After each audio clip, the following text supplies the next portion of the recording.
Hola, soy Curi Fueres y soy parte de la película Pucca Urpi. Hoy estrenamos en el Festival Internacional de Cine de Cuenca y nos encontramos con un público acogedor.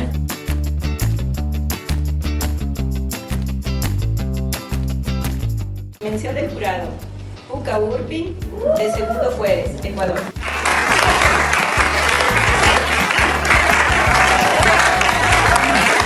Quiero agradecer y decir que la película no es mía, sino de todas las personas que estaban involucradas, las personas que lamentablemente no están aquí.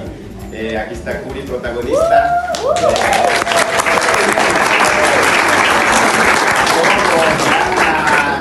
Hay muchísimas personas más que están detrás de esta película, personas que aportaron económicamente, personas que estuvieron en el rodaje y así como es el cine, ¿no? Entonces yo quiero agradecer a todas esas personas y pues que sigamos haciendo cine.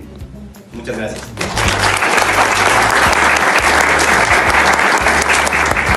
Esto fue Pucca Urpi en Cuenca.